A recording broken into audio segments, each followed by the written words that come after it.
Hello everyone, I am Arshdeep. Welcome back to my YouTube channel. I hope आप सब बहुत अच्छे हो एंड लाइफ में भी बहुत अच्छा कर रहे हो।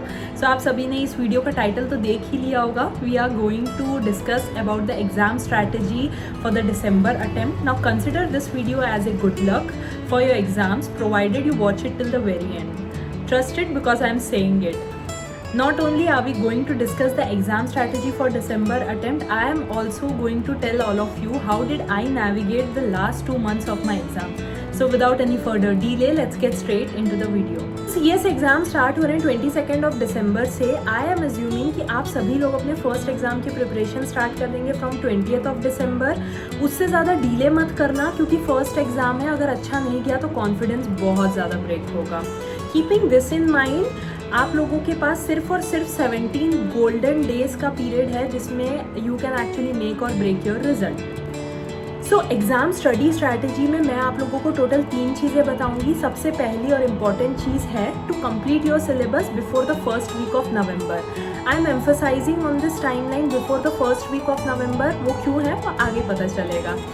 सो कंप्लीटिंग सिलेबस में क्या क्या चीज़ें इंक्लूड होती हैं? सबसे पहला है आपके लेक्चर्स कंप्लीट करना। दूसरे हैं उन लेक्चर से जो नोट्स हैं वो बनाना। तीसरे हैं अगर स्टडी मटेरियल में आप कुछ हाईलाइट कर रहे हो, इम्पॉर्टेंट साइड नोट्स लिख रहे हो तो वो कंप्लीट होना। ये तीनों चीज़ें जब कंप्लीट हैं तभी मानना कि आप लोगों का प्रॉपर स्टडी सिलेबस कंप्लीट हो चुका है। नाउ देयर आर टाइम्स जैसे ऐसे बहुत सारे टॉपिक्स हैं जो हम पहले नहीं किए हैं, सम और द अदर रीज़न की वजह से छूट गए हैं। That also you can complete now. Lectures properly complete करो, स्टडी मटेरियल प्रॉपरली बनाओ, हाईलाइटेड नोट्स बहुत ज़्यादा बनाओ। इस पीरियड में थोड़ा टाइम लगता भी है तो लगने दो क्योंकि यही आपके पूरे रिविजन्स का बेस होने वाला है। Second thing is to start your revisions. ऐसे बहुत सारे बच्चे हैं जो अभी किसी दूसरे सब्जेक्ट्स का अभी तक सिलेबस कंप्लीट कर रहे हैं, तो उनको मैं यही एडवाइस करूँगी कि जो सब्जेक्ट्स आपके पढ़ के हो गए हैं उनका रिवीजन स्टार्ट कर दो। Once you start your revision आपको एक्चुअली बहुत ज़्यादा कॉन्फिडेंस आने लगता है सब्जेक्ट में, जो आपको हेल्प करेगा बाकी सब्जेक्ट्स का सिलेबस भी कंप्लीट होने में। देखो, सिलेबस कंप्लीट करना हमारा मेन टारगेट है।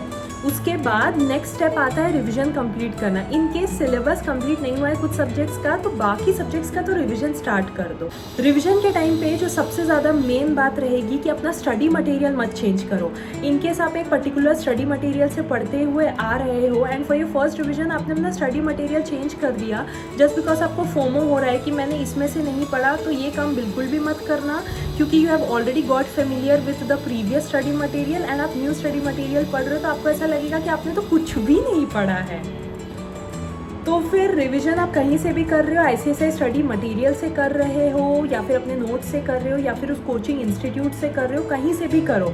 अगर आप बोर हो रहे हो रिवीजन के टाइम पे, आई वुड हाईली सजेस्ट कि यूट्यूब पे जितने भी मैराथन लेक्चर्स हैं किसी भी पर्टिकुलर मेंटर के जो आपको पसंद आते हैं वो देखो, सो दैट आपको ऑडियो विजुअल से भी समझ में आएगा वो चीज़ें जो आप रिवाइज करना चाहते हो। बहुत ज़्यादा हेल्पफुल होती है मैराथन रिविजन से। इतना अच्छे से आपकी फर्स्ट और सेकेंड रीडिंग या रिवीजन हो जाना चाहिए कि बिना पेज पलटाए आपको ये याद रहना चाहिए कि नेक्स्ट पेज में कौन से टॉपिक किस पर्टिकुलर पेज के साइड में दी हुई है। अब कुछ बहुत ही ज़्यादा महापुरुष आके मुझे बोलेंगे कि ऐसा थोड़ी ना पॉसिबल है। ऐसा बिल्कुल पॉसिबल है। अगर आप बहुत ही ज़्यादा डेडिकेशन और फोकस के साथ पढ़ रहे हो आपको डेफिनेटली आपके स्टडी मटेरियल का सीक्वेंस याद हो जाता है। Going forward with the third very important exam strategy to start your past year questions as soon as possible. अब बच्चों का इसमें क्वेश्चन रहता है कि कितना जल्दी स्टार्ट करें। मैं मेरे केस के थ्रू आप लोगों को एक्सप्लेन करती हूँ। मेरे पास पेशेंस नहीं था टू वेट टिल सेकेंड और थर्ड रीडिंग कि उसके बाद मैं स्टार्ट करूँ पास्ट ईयर क्वेश्चंस। तो मैंने मेरी फर्स्ट रीडिंग होने के बाद ही पास्ट ईयर क्वेश्चंस सॉल्व करने स्टार्ट कर दिए थे, which was the best decision that I could have ever taken. मेरा जो फर्स्ट पास्ट ईयर एग्ज़ाम मैंने सॉल्व किया था वो मैंने अच्छा स्कोर करने के लिए सॉल्व नहीं किया था, वो मैंने सोली एक्सपीरियंस के बेसिस पे सॉल्व किया था। तो मैंने जो ये सेकंड स्टेप है और थर्ड स्टेप है रिवीजन और पास्ट ईयर क्वेश्चंस, ये बेसिकली मैंने मिंगल कर दिया था और मेरे दोनों साथ ही साथ चल रहे थे। फर्स्ट पास्ट ईयर क्वेश्चन देने के बाद जब मैं मेरे सेकंड रिवीजन पे आई तो मेरा जो लेंस था वो बहुत ही ज़्यादा एग्ज़ाम ओरिएंटेड बेसिस पे मैं सोच रही थी। लाइक एक चैप्टर पढ़ के आई वाज लाइक इस पे एग्जामिनर इस तरह से क्वेश्चन बनाएंगे। सो ये मेरे लिए बहुत ज़्यादा हेल्पफुल रहा to not wait till the last 1 month of exam to start my past year questions. Like जब आपको एग्ज़ाम देना ही है एंड आपके पास एक ऑलरेडी इतना बड़ा रामबान ऑनलाइन अवेलेबल है which is past year questions, तो why do you have to wait till the last month to start it as soon as possible. First reading हो जाए उसके बाद स्टार्ट कर दो.